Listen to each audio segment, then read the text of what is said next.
Maharashtra general मजदूर संघटनेच्या वतीने लेवा भवन हॉलमध्ये नाका कामगारांना गृहोपयोगी वस्तू, भांडी आणि सेफ्टी किट, अत्यावश्यक संच, सुरक्षा संच ह्या ठिकाणी वाटप करण्याचे चालू आहे। महाराष्ट्र जनरल मजदूर संघटनेच्या वतीने दरवर्षी कामगारांच्या मुलांना शिष्यवृत्ती 1ली ते 7वीपर्यंत 2,500 रुपये, 8वी, 9वी, 10वी 5,000 रुपये, 11वी 12वीसाठी 10,000 रुपये, 13वी 14वी 15वीसाठी 20,000 रुपये शिष्यवृत्ती। कामगारांचे मुलं इंजिनिअरिंगचं शिक्षण घेत असेल तर प्रत्येक वर्षाला 60,000 रुपये शैक्षणिक शिष्यवृत्ती। कामगारांचे मुलं वैद्यकीय शिक्षण घेत असेल तर त्यांना प्रतिवर्षी 1,00,000 रुपये शैक्षणिक शिष्यवृत्ती। त्याचबरोबर नाका कामगाराच्या मुलीचा विवाह असेल तर त्याकरिता संघटना 51,000 रुपये मिळवून देते।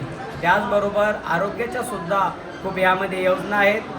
काम करत असताना एखाद्या कामगाराचा दुर्दैवी मृत्यू झाला तर त्याच्या वारसाला 5,00,000 रुपये मिळतात। त्याचबरोबर त्याच्या पत्नीला पुढील 5 वर्ष प्रत्येक वर्षी 24,000 रुपये मिळतात। त्याचबरोबर नाका कामगाराच्या मुलीचा डिलिव्हरीचा विषय असेल, नॉर्मल असेल तरी फ्री आणि शिजर असेल तरी फ्री, अशी ह्या योजना आहेत। आतापर्यंत आपल्या संस्थेच्या वतीने 20,000पेक्षा जास्त कामगारांना सेफ्टी किट, 10,000पेक्षा जास्त कामगारांना गृहोपयोगी वस्तू, भांडी आणि कामगार महामंडळाच्या 32 योजना महाराष्ट्र जनरल मजदूर संघटना मिळवून देते। महाराष्ट्र जनरल मजदूर संघटनेमधून बोलते आणि आपले संस्थापक अध्यक्ष लक्ष्मण मिसाळ साहेब याने आपण कॅम्प ठेवला आहे। परत आपलं आरोग्य ते हे ठेवलं, सगळं चेकिंग ठेवलं, चेकिंग करायचं ते चेक करतात। परत आपण 350 जणाला आपण भांडे, गृहवस्तू हे सगळं देतो आहे, भांडे देतो आहे। तर एकदा तुम्हाला 100% आम्ही 300 ने हजारो जणाला भांडे वाटतो आहे। पण आता 300 जणांचा कॅम्प लागला आहे। दुसऱ्या वेळेस आमचा 300 ने 400 जणांचा कॅम्प लागू, 500 जणांचा कॅम्प लागू द्या।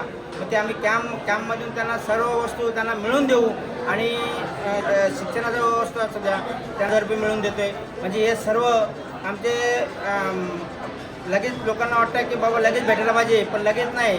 मिसाळ साहेब आमचे सगळे जे प्रोसिजर करतात आणि ते प्रोसिजर झाल्याच्या नंतर सगळं गोरगरीब कामगारांना सगळं वस्तू कामगारांना ते पैसे मिळवून देतात आणि त्याच्या माध्यमामधून आम्ही सगळ्या पदाधिकारी आमचे संघटनेचे त्या संघटनेमधून आम्ही सगळ्यांना गृहवस्तू आणि हे सगळं मिळवून देतो आहे की गोरगरिबांना तेवढाच आधार होतो आहे। आणि त्या आधारामधून आम्हाला घरी जाऊन ते व्हिडिओ पाठवतात की बाबा आम्हाला एवढं भेटलं आहे आणि चांगलं झालं आहे। म्हणजे आम्हाला एक मनाला आनंद होतो आहे की बाबा आपल्या गोरगरिबाला भेटलं आहे तर